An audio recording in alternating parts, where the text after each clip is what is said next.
자, 우리가 지난주에 선조까지 했단 말이죠. 그죠? 그럼 선조 때 가장 중요한 두 가지 우리 했잖아. 뭐 했어요? 동당정치. 기억나야 됩니다. 자, 말로만 빠르게 한번 해볼게요. 선조가 굉장히 힘들게 왕이 됐다라고 했죠. 그러니까 인종과 명종은 자식을 남기지 못했기 때문에 누구까지 올라가야 돼? 중종까지 올라가야 되고, 중종의 적자가 아니라 뭐라고요? 중종의 서자. 중종의 서자. 그 서자의 셋째 아들. 그러니까 조선 최초로 뭐라고요? 직계가 아니라 뭐라고요? 반계. 다시.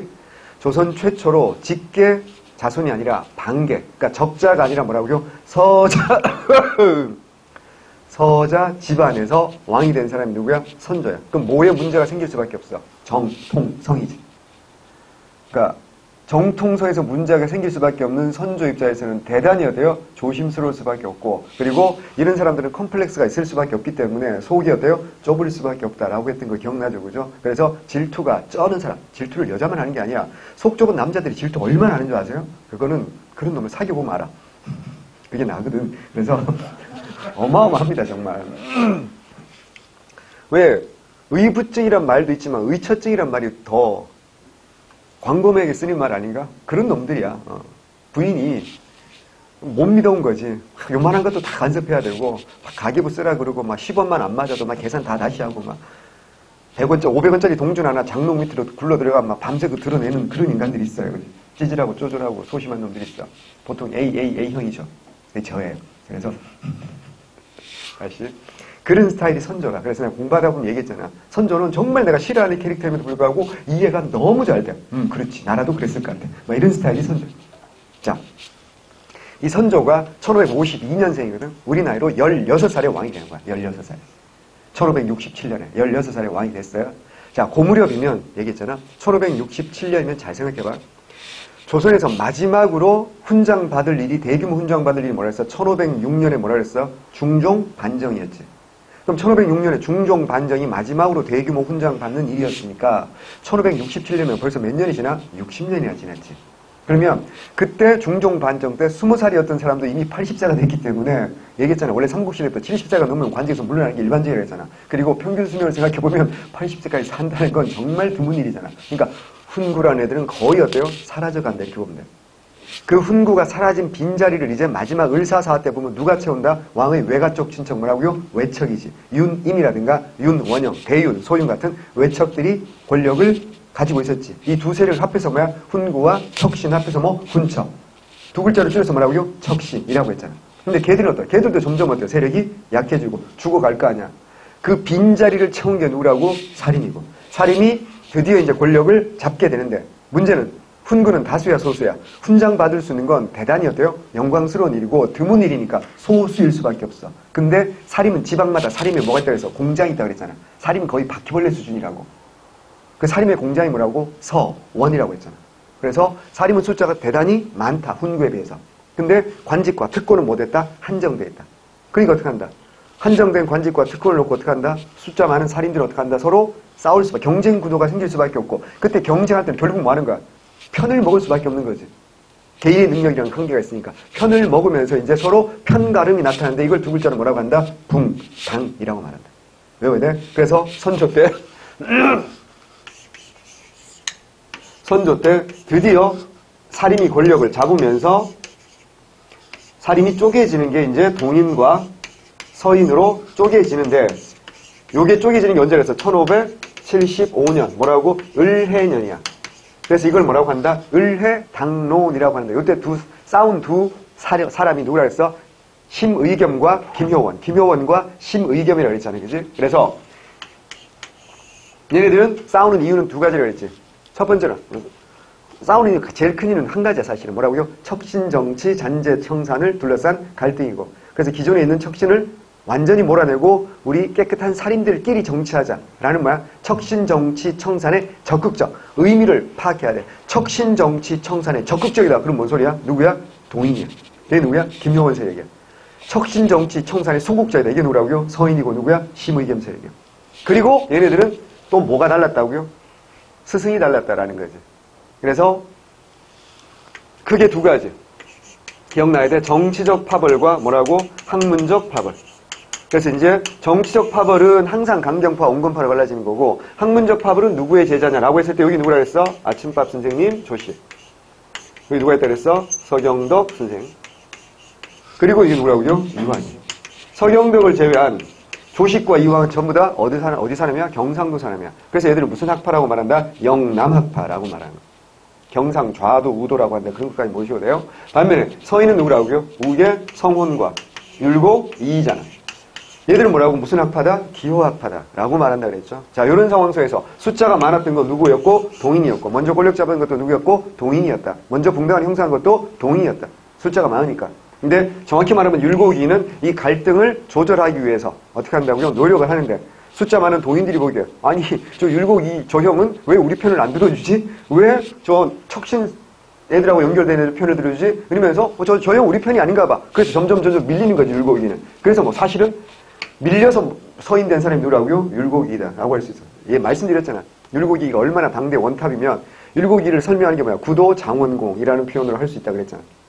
그러니까 이렇게 능력이 뛰어난 사람이 사실 편을 가를 이유가 별로 없지 않나? 이 사람은 어디에 가도 어때요? 낭중지추라고 알잖아. 주머니 속에 송곳은 티가 나게 돼 있어. 그러니 굳이 무슨 당파에 들어가자 보호를 받지 않더라도 자기는 충분히 능력 발휘할 수 있고 얘기했잖아. 선조가 율곡이 말이면 웬만하면 들어주고 율곡이 죽은 다음에 3일 동안 어때요? 고기 반찬 안 먹을 유일한 신하 죽은 다음에 그러니까 이황이 죽었을 때도 그런 짓 안 했다니까. 그러니까 어때요? 율곡이가 완전 특급 대우를 받은 사람이란 말이지. 그러니까 어쨌거나 그래서 붕당이 이렇게 갈라지게 되었다라는 거 말씀드렸고요. 여러 상에서 동인이 많았는데 먼저 권력 잡았는데 동인 권력이 한번 이렇게 넘어가는 사건이 발생한다 그랬죠. 그래서 한번 볼게요. 1번 동인이 권력 잡았는데 2번 어때요? 서인으로 넘어가는 사건이 발생하지. 스스로 알아야 돼. 여기 뭐라 했어? 그 유명한 정여립의 무슨 사건? 모반 사건. 이게 1589년에 발생해서 1589년이 무슨 년이야? 기축년이야. 그래서 이걸 뭐라고 한다? 기축옥사.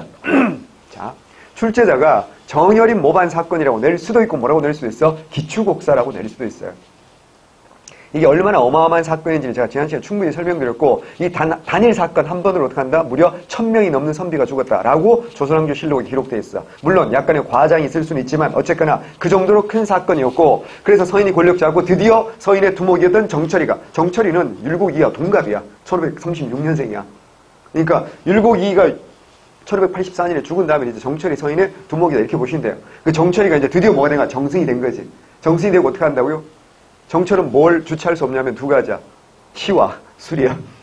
술을 엄청 좋아하는 사람이야. 평생 술 달고 다니는 사람이고 그리고 어때요? 시인이잖아. 그리고 이런 사람들은 어때요? 보통 보면 술 좋아하고 시 좋아하는 이런 사람들은 자기를 잘 숨기지 않아요. 그냥 드러낸다고. 그때 1590년에 선조한테 뭐 한다 그래서 충고한다 그랬지. 이런 충고하면 안 되는데 그지? 아이 대학이 아니다. 직장 갔어 이제 회식을 해. 그래 어때요? 부장님이 술 먹고 난 다음에 뭐 소영씨 우리 부서에 뭐 건의할 사항 있습니까? 라고 물어보면 뭐라고 대답해야 돼? 손 들고 대답해야 돼? 사랑합니다 부장님 이게 정답이라고. 전 너무 만족스러워요. 다시 태어나도 이 직장에 다시 오고 싶어요. 이게 모범답안인데 정철 오빠는 어떻게 했다고? 예 지금 뭐 해야 됩니다? 세사책봉 해야 됩니다. 라고 해버리니까 아까 컴플렉스로 가득 찼던 선조는 저 새끼가 내가 서자 출신이라고 날 무시하는구나. 이제 나보러 그만하라고 이렇게 받아들인다 그랬잖아. 그러니까 그게 자동 번역이 된다니까 찌질이들은. 어쨌거나 그래가지고 전주시들이 항의할라? 우리 선조한테 찌질이라고 그랬다고. 어쩌라고. 법원에서 만납시다. 다시. 그래서 편집해줘.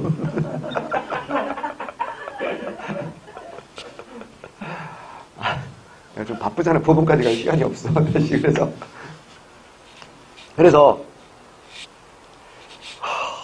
선조가 이걸 부실로 이걸 뭐라고 정철의 건저이 사건이라고 한다 그랬어요. 그래서 권력은 다시 누구한테 온다고요? 동인한테 왔어요. 동인한테 왔는데 동인들 입장에서 어떻게 한다? 권력을 잡고 나니까 항상 쪼개질 때는 권력을 잡았을 때 쪼개지는 거야. 권력을 잡고 나니까 저 서인들에 대한 태도 문제. 어떻게 하자? 저 나쁜 서인들 죄 없이 우리 지난번에 얘기했잖아. 바람 불어가지고 눈물 났는데 어떻게 한다고 죽었고 기생하고 헤어져서 울었는데 정유립 때문에 울었다고 죽이고 뭐 이런 일까지 있었으니까 얼마나 짜증이 났겠어요. 그래서 이쪽 편에서 어떻게 하자. 저놈들 다 죽여. 이런 강경파들이 생길 수밖에 없겠지. 강경하려면 아침밥을 먹어야 강경하다니까. 그래서 이쪽 계열, 조식 계열이 많죠. 이쪽 계열이 뭐가 된다? 강경하면 뭐가 된다고요? 북인이 되는 거고요. 이쪽 계열이 뭐라고요? 온건하면 뭐가 된다고요? 남인이 돼요. 그런데 먼저 숫자가 많은 게 어디라고요? 남인이야. 이게 강경파고 이게 온건파이기 때문에 세 번째로 권력 잡았던 건 누구라고 보면 돼? 남인이라고 보면 돼. 그러니까 임진왜란 전까지는 남인이 숫자도 많았고 권력을 잡고 있었다 이렇게 보시면 되고요. 그런데 임진왜란이 딱 터지잖아. 임진왜란 때 얘기했잖아. 여기 1500, 여기 갈라진 게 언제 1591년이고 이제 1592년부터 1598년까지 임진왜란이 딱 터지는데 요때 얘네들만이 뭘 많이 배출한다 그랬어? 의병을 아주 많이 배출한다라고 했던 기억나죠? 자, 두 사람만 외웁시다. 자, 누구야? 정인홍. 정인홍은 조식의 수제자다라고 할 수 있어요. 그 다음에 이제 누구야? 홍의 장군 누구야? 그 유명한 곽재우라는 오빠. 이런 사람들 있잖아. 그러니까 곽재우는 요때만 나오지만 정인홍은 그 다음 정체도 나와요. 광해군 때도 이제 실권자로 나온다고 정인홍이라는 사람이. 그래서 아셔야 되고요. 나머지는 다 뭐하기 바빴어? 도망치기 바빴다 그랬고 왕족 중에서는 누구만 열심히 싸운다 그랬어? 광해군이라 그랬잖아. 여기까지 기억나잖아요. 그치? 자, 요런 상태에서 여러분 요 임진왜란 중에 또 하나 이렇게 누가 성장한다? 여진이 어떻게 한다고요? 성장합니다. 그리고 누구는 쇠퇴한다고요? 명나라가 뭐 한다고요? 쇠퇴합니다.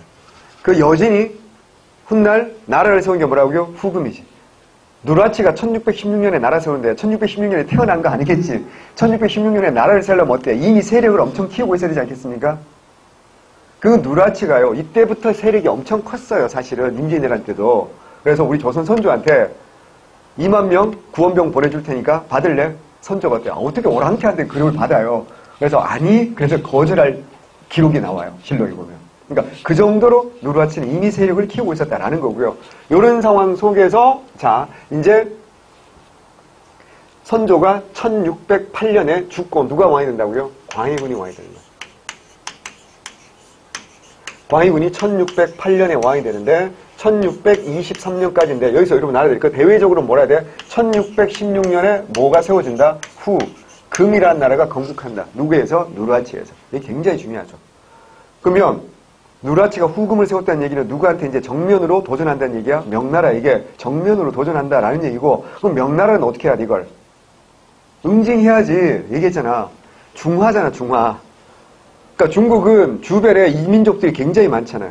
근데 그 중에 한 놈이라도 개기는 거 어때요? 받아주기 시작하면 다른 애도 어떻게 할까요? 오, 쟤 말랑말랑하네. 우리도 한번 개기해볼까? 이렇게 된다고. 그러니까 응징을 해야 된다고요. 문제는 지금 명나라가 응징할 힘이 없다는 게 심각한 문제죠. 응징할 힘이 없으니까 어떻게 할까요? 우리 조선에게 도와줘 라고 한다고요. 자, 요런 상황이야. 그럼 명과 청의 갈등이 요걸 계기로 명과 청의 갈등이 어때요? 지금 심각해지는 상황이지. 자, 중요한 거 먼저 설명할게요. 순서적으로 보면 뭐 회태, 변척 이런 게 먼저인데 대동법 실시 이런 게 제일 먼저인데 중요한 것도 먼저 말씀드려요. 광해군 하면 제일 먼저 시험 잘 나오는 주제가 뭘까? 우리 알잖아. 첫 번째 주제가 뭐라고요? 뭐라고? 무슨 외교? 중립외교.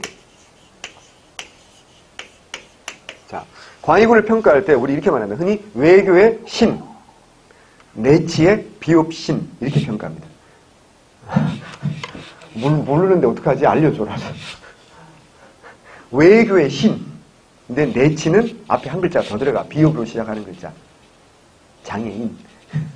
무슨 말인지 알아들었죠? 무슨 장원급제 초등학교도 아니고 이런 것까지 가르쳐줘야 그렇게 흔히 평가하거든요. 그러면 중립외교라고 하면 이게 무슨 의미인지 알아야 돼.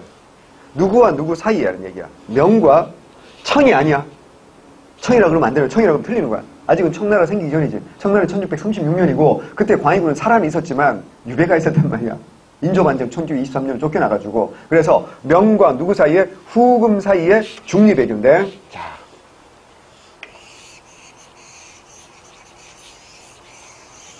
보세요. 여기 이제 명이란 나라가 있는데 자, 명은 1368년에 세워져서 1644년에 망합니다. 그리고 이제 우리 조선이 있는 거고요. 여기 뭐 했다고요? 후금이란 나라가 이제 후금이 세워지는 거예요. 1616년에 후금이고 이게 1636년에 국호를 청이라고 하는 거예요. 자, 이런 상황에서 이게 확실히 일반 분필은 좀 희미하게 나온다. 괜찮아? 오빠, 화면이 잘 잡혀? 희미하게 나오면 난 좋아. 왜냐면 이게 조명이 삐오면 내가 좀 더 주름살도 덜 보이고 이래서 좋더라고. 고마워요. 요새는 동영상도 뽀샵을 하나 보지. 필터링 해줘요. 그렇다고 막 여기 여배우 반사판을 갖다 바칠 수는 없는 거 아니야.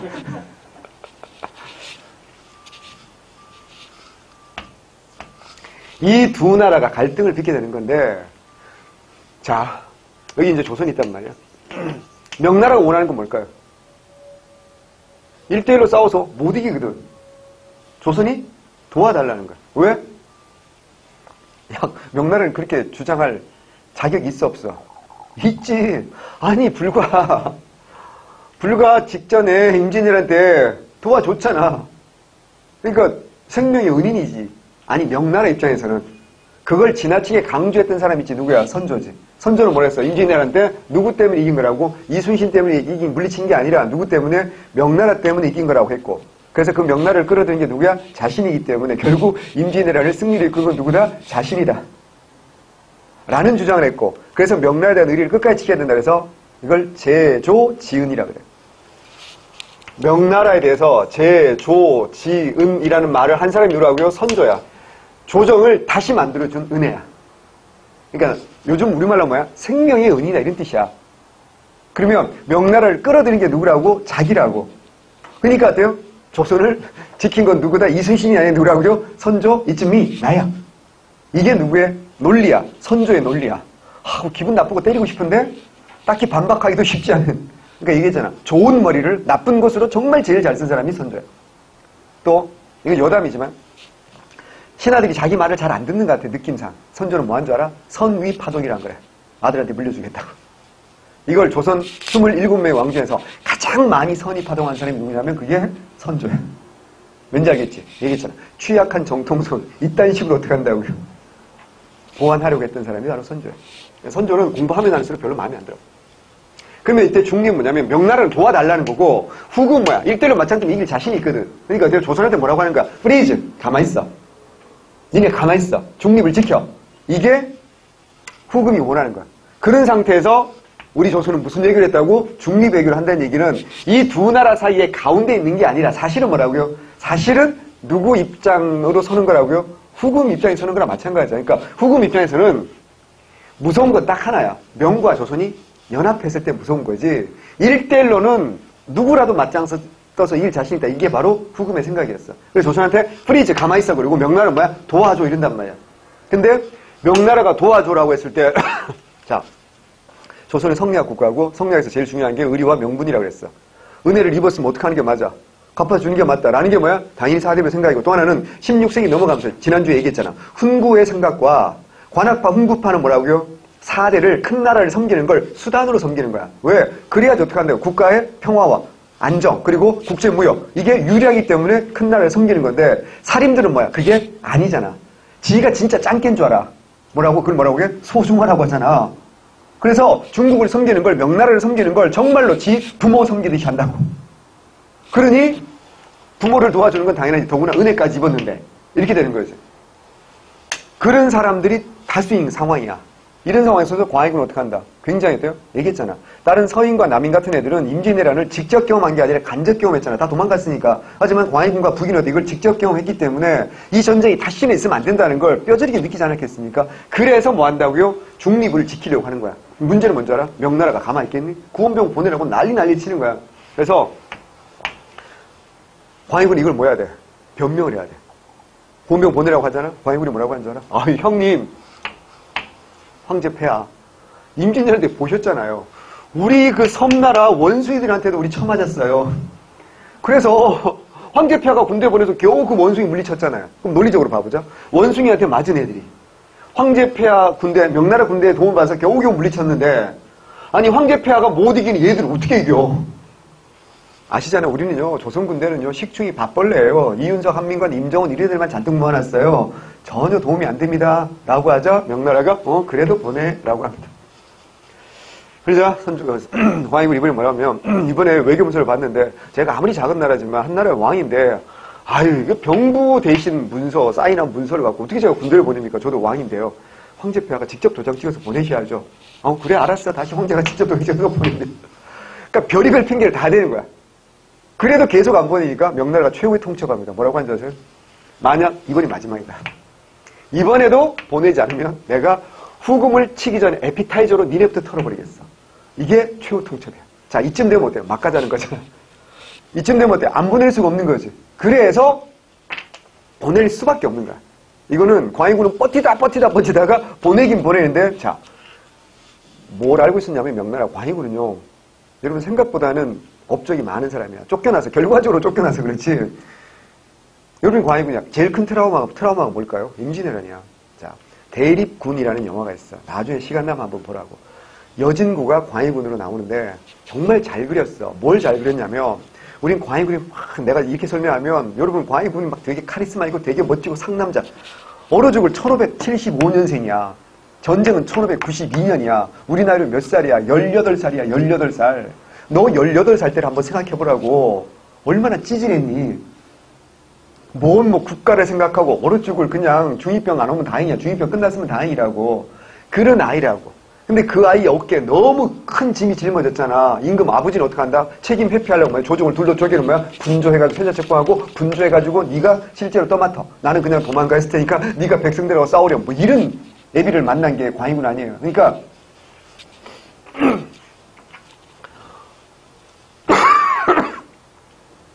그래서 그 트라우마를 겪은 광해군 입장에서 다시는 이런 전쟁이 있으면 안 되고, 혹시 일본 놈들 또 쳐들어올 수도 있는 거 아니야. 준비를 해야 될 거 아니야. 우리가 초창기 일본 애들 당한 게 뭐 때문에 당한 거야? 조총 때문에 심각하게 우리가 어때요? 많이 당했던 게 맞잖아. 그래서 어떻게 한다? 우리도 뭐 한다고요? 조총 부대를 만들어. 만드는 방법 얘기했잖아. 일본으로부터 포로 잡은 애들, 우리가 전문용어로 항외라 그래. 항복한 외놈. 얘들 어떻게 한다? 때리는 거죠. 조총 만들어.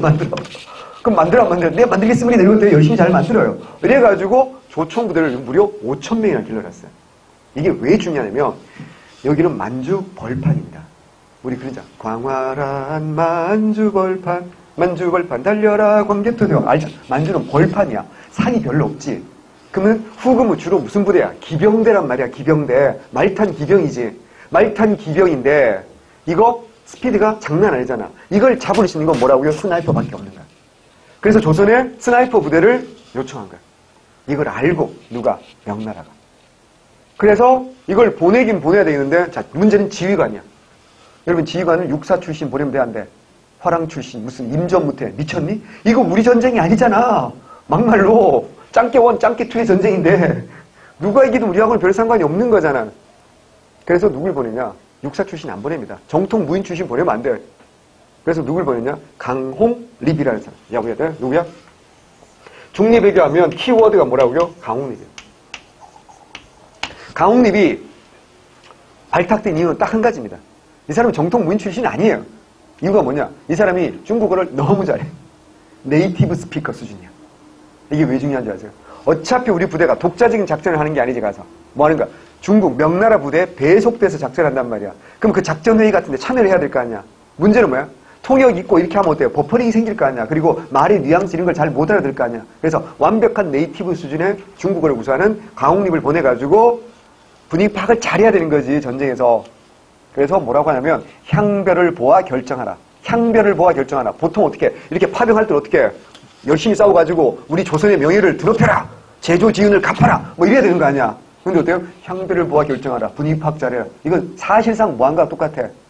너 싸우지 말아라. 라고 얘기하고 똑같은 거. 왜냐면 공식 석사에서 선조 요렇게밖에 말 못하지. 왜? 지금 명나라 와그 친한 친명파들이 우리 조정에 있을까 없을까? 엄청나게 많지. 막말로 지금 우리 대한민국에 친미파 관료들이 있을까 없을까? 어마어마하게 많지. 검은 머리 외국인 그러잖아. 이 정도면 진짜 임금으로서 할 말은 다 한 거지. 그래서 강홍립을 보냅니다. 13,000명 정도를 보낸다고요. 그래서 1619년에 드디어 싸움이 나는 거야. 봐. 1616 순서가 나올 수 있잖아. 봐봐. 1616이 후금이 세워졌다는 얘기는 여진이 명나라에게 정면 도전한다는 얘기잖아. 독립했다는 얘기 아니야. 그럼 명나라한테 응징해야 되겠지. 그래서 가서 싸우는데 이 전투가 심하전투, 사르후 전투라고도 합니다. 그 다음에 이제 부차전투. 이런 전투가 있다고. 심하전투, 부차전투 이런 게 있다고. 근데 여기서 이길까요? 질까요? 져요. 근데 참 슬프지. 우리 조선 군대도 3,000명 이상 전사합니다. 왜냐면 우리 조선의 상황을 명나라도 알까 모를까? 알지. 첩자 있는데 왜 몰라? 그러니까 명나라 장군들이 전투할 때 우리 조선 병사들 앞장 세우는 거야. 뒤에 세우고 있으면 다 도망갈 거 아니야. 그래가지고 수천 명이 전사하는 거야. 그러면 강홍님은 어때요, 이제? 명분이 생긴 거지. 이제 뭐 하는 거야? 잽싸게 항복을 해버린 거야. 후금 누리한치한테.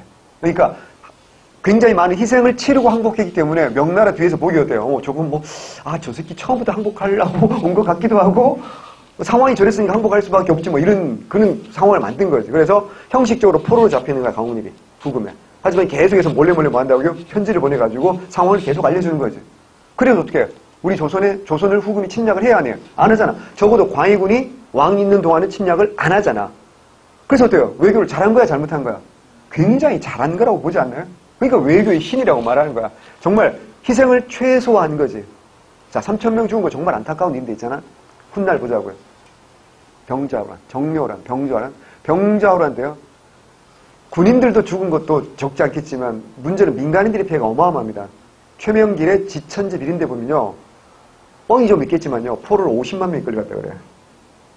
뻥입니다. 약간의 뻥이 있는 겁니다. 약간의 뻥이 있지만 그 정도로 어때요? 민간인들이 피해. 그거 알잖아. 그 중에 한 사람, 우리가 아는 사람에서 끌려간 사람. 문채원이라고. 최종병기 활이라는 영화에서 문채원이 끌려가잖아. 그러니까 또 오빠 박해일이가 활 들고 가서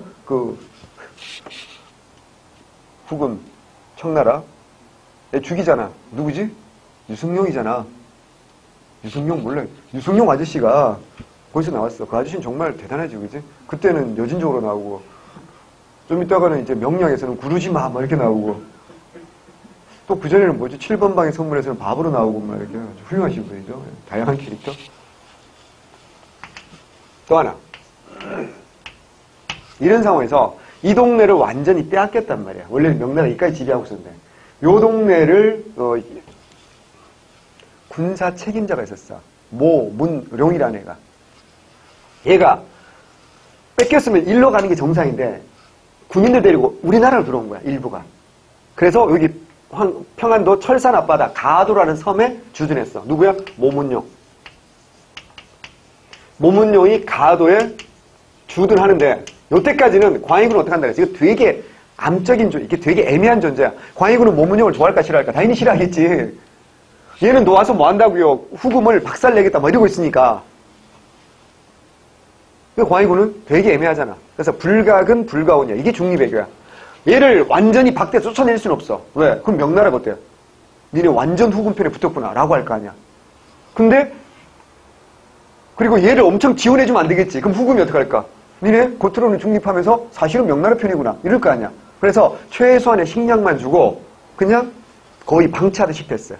그러니까 명나라 입장에서도 쫓아내진 않았잖아. 망명한 애를. 우리 편인가? 후금 입장에서도 별로 그렇게 지원해주지 않네. 쟤 우리 편인가? 이런 아사모사한 거. 요걸 제일 잘한 게 누구라고요? 광해군이야. 정말 잘한 거라니까. 요게 무슨 얘기라고요? 중립얘기야. 요까지 확실히 이해했죠. 근데 좀 있으면 뭐 나오는지 알겠죠. 내가 왜 이런 말 하는지 알겠죠. 쫓겨나잖아. 쫓겨난 다음에 인조 정권과 서인 정권을 anything but 광해군이지. 광해군의 모든 걸 어떻게 한다고 다 뒤집잖아요. 그래서 중립외교가 뭐야? 친명, 배금하게 되는 거고. 하나 더, 모문용에 대해서 어떻게 할까요? 굉장히 어때요? 적극 지원해줍니다. 조선이라는 나라에 1년 예산의 절반 정도를 얘들한테 지원해주고 말이야. 어마어마한 거 아니야.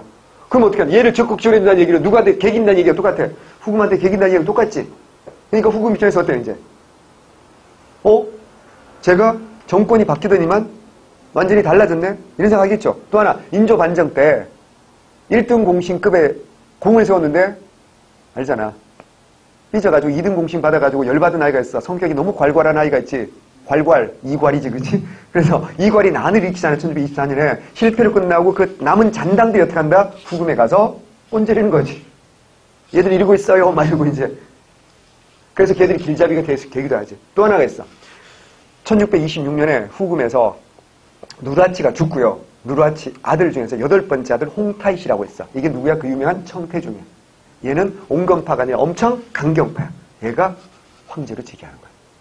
얘가 이제 권력을 잡은 다음에 얘는 강경파라고. 그러니까 모든 조건이 다 갖춰졌지. 청나라 후금 안에서, 아직은 청나라 아니고 후금 안에서 무슨 파가 권력 잡았고 강경파가 권력을 잡았고. 조선 내부에서 어떻게 한다, 이제? 광해군이 중립외교 잘하던 줄타기 잘하던 광해군이 쫓겨나고, 노골 쪽에 친명배금하고, 구체적으로 막 모문용 막 지원해주고 막 이런 상황이 되니까, 거기다가 조선 내부에서 이괄해나 일어나고, 잔당들이 가서 뭐 한다, 꼰지르고, 길잡이까지 해주고 막 이러니까, 모든 조건이 완성됐지. 그래서 쳐들어온 게 뭐라고요? 1627년에 뭐라고요? 정묘호란인 거야. 내가, 요거는 같이 봐야 되겠지. 그지? 요걸 보면서 함께 보면 이제 쉽게 정리가 될 거고. 자, 외교는 진짜 잘했는데, 문제는 뭐야? 내치야. 봐봐. 북인이 강경파, 다수파라고 소수파라고? 절대 소수파야. 그런데 불구하고 이 북인이 또 쪼개집니다. 대북과 소북으로 또 쪼개집니다. 뭔 소리냐면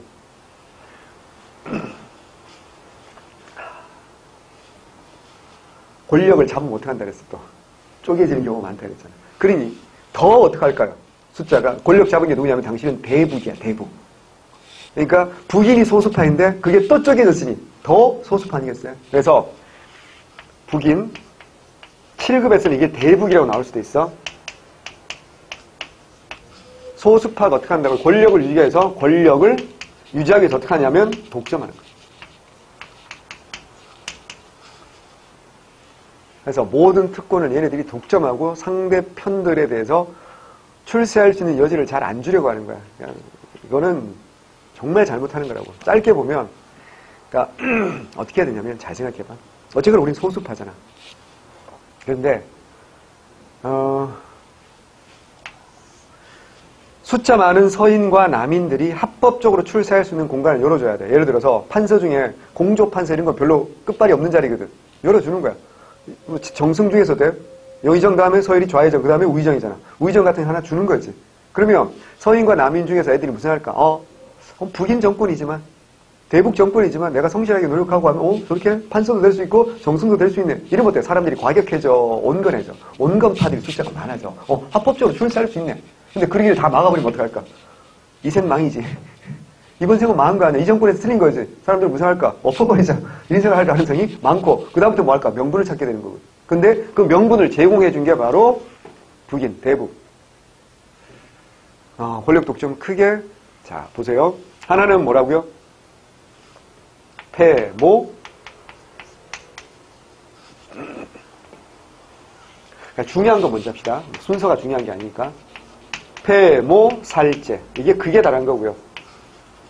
두 번째로 이제 먼저 순서로 먼저 한 건 회퇴, 변척이라는 거예요.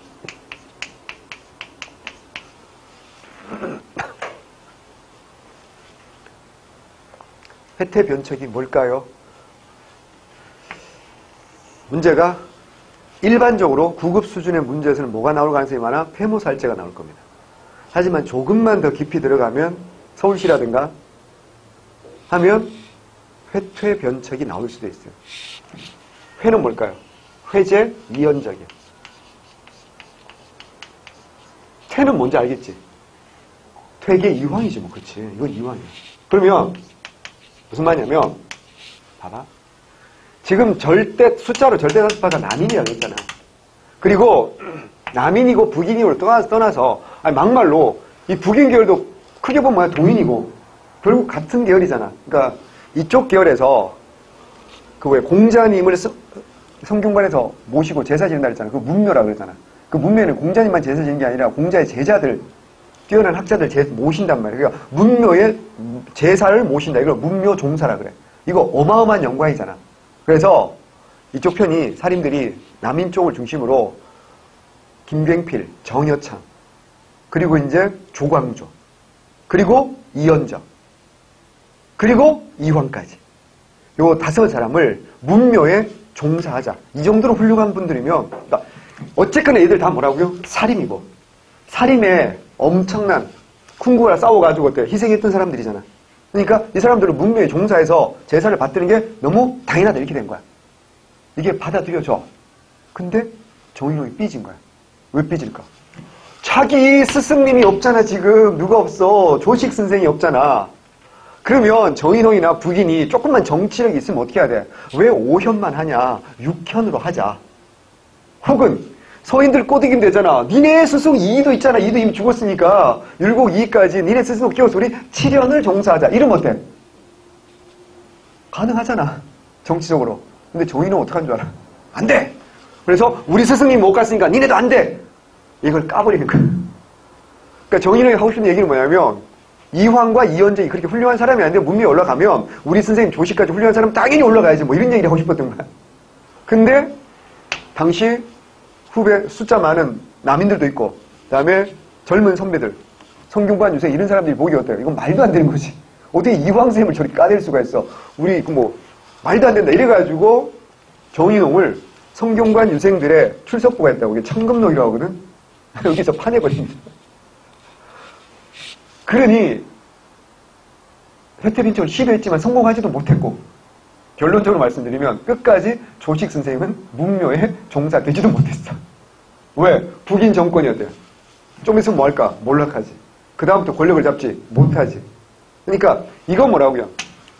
북인 정권의 아주 협소함, 폭이 좁음 이런 걸 보여주는 거거든. 이런 것들이 기출문제 선지에 나온 적이 있습니다. 정신 차리셔야 됩니다.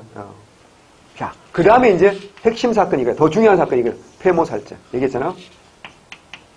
선조라는 아줌마, 이거 지난번에 얘기했는데 박씨 부인이 있었어. 중전마마가 그냥 박씨인지 뭔지인지 알게 뭐야 우리가 퍼스트 아줌마라고 하자고. 이 아줌마가 생산을 못한다 그랬지. 이 아줌마 생산 못하니까 세컨드, 공빈김씨, 임빈김씨 선조가 여자 좋아하거든. 그래가지고 굉장히 많은 후궁이 있고 여기서 이제 첫째 아들이 임해군이야. 둘째 아들이 광해군이라고 했잖아. 여기는 너무 많아가지고 볼 때마다 배가 불러 있었다라고 해서 총애를 받은 사람이에요. 왜? 이 아줌마도 죽었거든. 그랬던 선조가 1602년에 이제 자기 부인이 이제 중전마마 죽은 거야 이미. 그래서 1602년 선조 나이가 51세 때 나 세장가 갈래.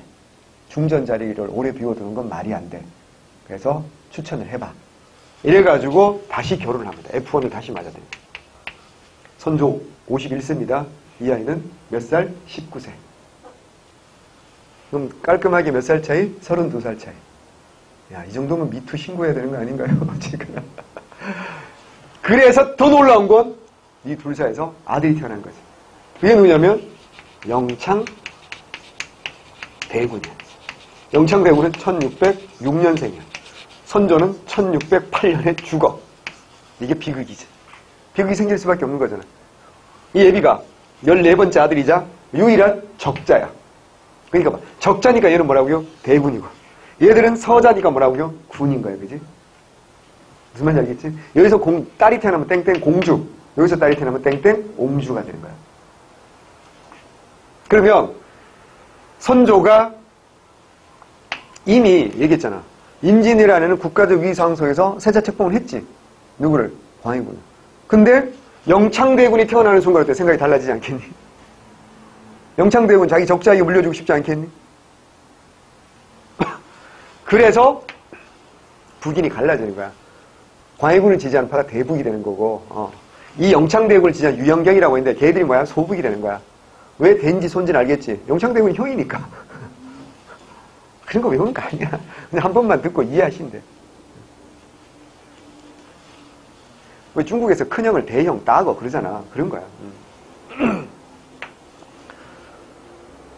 근데 진짜 선조가 5년, 10년만 더 살았으면 영창대군이 왕될 가능성이 되게 많아요. 근데 어때요? 1608년에 죽어버린 거 아니야. 그러니 이제 우리 나이로 3살이고 막 이제 이유식하고 막 옹알옹알 이럴 나이에 왕을 할 수는 없는 거지. 그래서 광해군은 이미 세세풍 됐으니까. 근데 봐봐. 1순위는 누구야? 영창이고 2순위가 누구야? 임해군이고 3순위가 광해군인데 그럼 왜 임해군은 뭐 임해군은 자질이 쓰레기야. 그래가지고 광해군이 이제 왕이 되긴 했는데 친형이 살아있고 자기보다 서열이 앞서는 적자가 살아있어. 안정적이야. 불안해. 안 그래도 북인은 어때? 대북은 소수 정권이고. 그래서 어떻게 한다? 의문사. 죽입니다. 친형도 죽여. 친형도 죽였는데 사실 이 사람은 크게 위협되는 사람 아닌데 죽였단 말이야. 친형도 죽였는데 이복동생 죽이는 건 너무 당연하지 않을까요? 어떻게 한다요? 근데 대군을 죽일 수 있는 방법은 딱 하나밖에 없지. 얘기했잖아. 무단횡단이라든가 노상방뇨 이런 걸로 못 죽여. 뭘로 죽이는 거야? 반역죄 말고는 못 죽이는 거야. 그래가지고 영모를 꾸민다는 구실로 옹알옹알 영모 막 이랬을까? 말도 안 되는 거잖아. 이유식이 맛이 없어 영모하자 뭐 이랬을까? 말도 안 돼. 사실은 그게 아니고 1613년에 얘가 어려서 옛날에는 왜 영아 사망률도 되게 높았잖아. 죽거나 막 몸이 심하게 아프거나 그랬으면 괜찮았어요. 내가 무럭무럭 튼튼하게 잘하는 거야. 그건 뭔 소리야? 광해군과 대북 정권이 점점 불안해지는 거지. 쟤는 특별한 문제가 있어서 왕이 못된 게 아니라 그냥 단순히 어리기 때문에 왕이 못된 거야. 근데 얘가 무럭무럭 잘하고 있으니 어떻게 해야 될까? 제거해야 되겠지. 제거하는 방법은 뭐라고요? 반역죄밖에 없는 거야. 그래서 반역죄로 몰아가지고 강화도로 귀양 보냅니다. 강화 부사가 대군마님 추우시죠? 그리고 계속 불을 뗍니다. 문을 못질해서 잠궈버리고. 애기니까. 아마 우리 태용이 오빠 같았으면 벽을 박차고 나왔을 거야. 근데 아니면 지붕 뚫고 하이킥이라고 나왔을 텐데 결국 찜질방 살인 사건입니다. 증살이라고 말합니다. 생각해봐. 아빠랑 사우나 가서 오 시원해 이래가지고 한번 들어갔다 어떻게 죽을 뻔했던 기억나죠? 그죠? 어릴 때. 근데 거기 갇혀서 못 나왔다고 생각해요. 손톱 밑이 새카맣게 타들어가서 죽었대. 이게 뭐라고요? 살죄야. 살죄는 누구라고요? 영창이야. 근데 이거 가지고는 어때요? 왕을 쫓아낼 수가 없어. 야, 동생 죽인 걸로 왕 쫓아내면 태종 이방원은 어떡할 건데?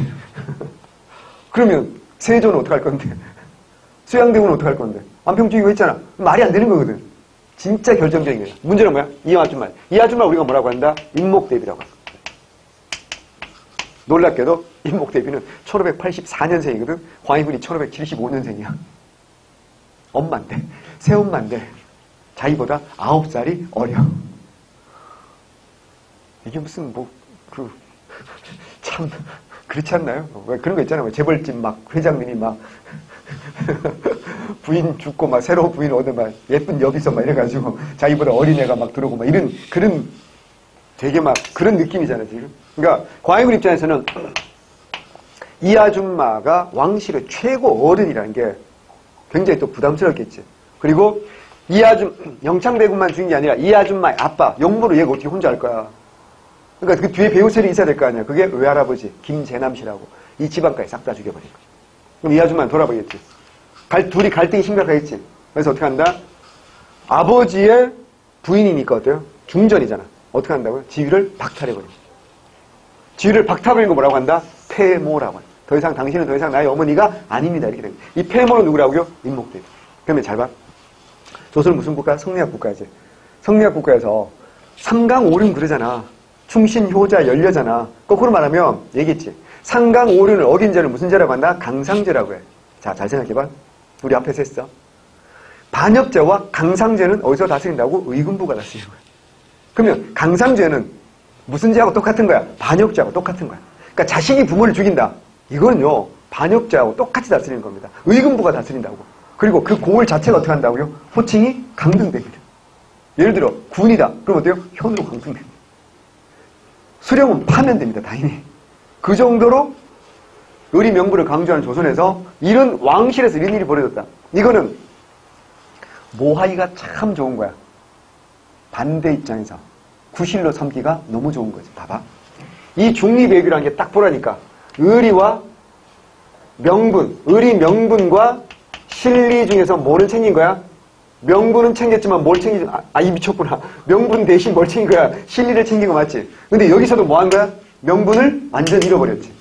그리고 회태변칙 이런 거 하면서 지지를 많이 상실했지.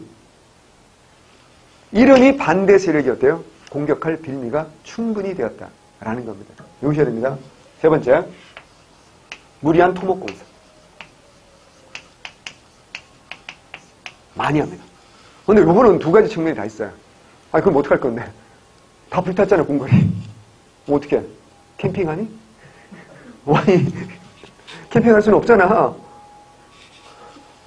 그래서 뭘 다시 지어요? 창덕궁 짓는 겁니다. 경복궁 안 지어요. 조심해야 되고. 그래서, 우리 왜, 조선은 궁궐 체제할 때 외워야 돼. 법궁과 이궁. 법궁을 다른 말로 정궁 그러고, 법궁과 이궁의 양벌 체제라고 하거든. 그러니까 쉽게 생각해. 조선 임진왜란 전까지는 법궁이 뭐겠어요? 경복궁인가요? 근데 국가에 재난이 있다거나 임금이 정치를 좀 다르게 하고 싶다거나 할 때 옮겨가고 싶을 때가 있어요. 그걸 뭐라고 한다? 이궁이라고 해요. 그 이궁이 뭐야? 창덕궁, 창경궁 이궁이었던 거야. 이해돼 무슨 말인지? 근데 경복궁을 불탔잖아. 다 불탔잖아. 근데 경복궁을 짓지 않은 거야 이제. 경복궁 누가 다시 짓는지 알잖아. 우리가 누구야? 흥선 대원군이 다시 짓잖아. 그러니까 창덕궁 먼저 짓는다고. 그러니까 창덕궁이 이제 뭐가 되는 거야? 정궁이 되는 거야. 법궁이 되는 거야. 조선 후기에는. 무슨 말인지 아시겠죠? 예. 그래서 이런 궁궐. 이 궁궐을 다시 지으면 문제가 생기겠죠. 무슨 문제가 생겨요? 일단 돈이 많이 듭니다. 또 무리한 노동력 동원도 되지 않겠습니까? 이러니까 어때요? 반대편들이 뭐 할 수 있는, 공격할 수 있는 뭐가 되었다? 빌미가 되었다. 이건 맞아요. 하지만 이것만 한 게 아니지. 조선은 복구 사업 했다고. 복구 사업 많이 했어. 뭐 어떤 거 있어? 제일 먼저 뭐 해야 될까? 양안이 불탔잖아. 그러니까 무슨 사업 해야 돼? 양전 사업 해야 돼. 양전 사업에서 양안을 다시 만들어 세금을 거둘 거 아니에요. 양안을 작성합니다. 또 뭐 할까요? 동의보감. 이것도 어때요? 이 무렵에 완성된 거예요. 그리고 4대 사고. 사고 이런 것도 다시 만드는 거야. 기억나지? 4대 사고 있다가 전주본 말고 다 불탔잖아요. 그지? 그래서 다시 사고를 다시 만들고 가는 거야. 그리고 여러분 알아야 될 게 뭐라고요? 대동법. 어디에서? 경기도의 시범 실시. 이게 건의로 1608년 경기도의 시범적으로 뭐야? 대동법 실시한다. 이게 사실은 굉장히 중요한 기억이잖아. 그래서 왕이 된 남자 광해 여기도 보면 대동법 때는 굉장히 갈등을 빚는 장면이 나온단 말이지. 이게 뭐야? 가가호 집집마다 세금 내는 거야. 부자든 가난하든 가리지 않고. 근데 이제 뭐라고요? 토지 결수에 따라서. 토지 결수니까 어때요? 재산이 많은 부자는 많이 내고 가난한 사람은 조금 내는 거지. 땅이 없으면 아예 안 내도 되는 거지. 그러니까 누가 싫어할까? 서인, 남인 다 어때요? 지주들이고 부자들이잖아. 기득권 세력이 싫어하는 겁니다. 그래서 결국 어때? 광해군 어때요? 1623년에 뭐 인조 반정으로 쫓겨납니다. 그 인조는 누구냐면 여기 이제 요게 공빈김씨, 얘가 인빈김씨 외우는 거 아니라 했어. 여기에 이제 내가 나와. 정원군이라고 나와. 정원군. 그 정원군의 아들이 능양군이야. 그 능양군을 추대해가지고 왕으로 앉힌 거야. 이게 무슨 반정이라고? 인조 반정이야. 누가? 서희. 김유라든가 이규라든가 이런 아이들이 중심이 돼가지고 뭐 최명길도 인조 반정에 참여했던 사람이고 그래서 이제 자 봅니다. 그런 내용이 394쪽에 칼같이 정리되어 있어요. 그 다음에 하나 더 알아야 돼. 기후약조까지 외워야 돼. 기후약조 1609년에 쓸데가 없네. 6번째 기후약조. 요거 이제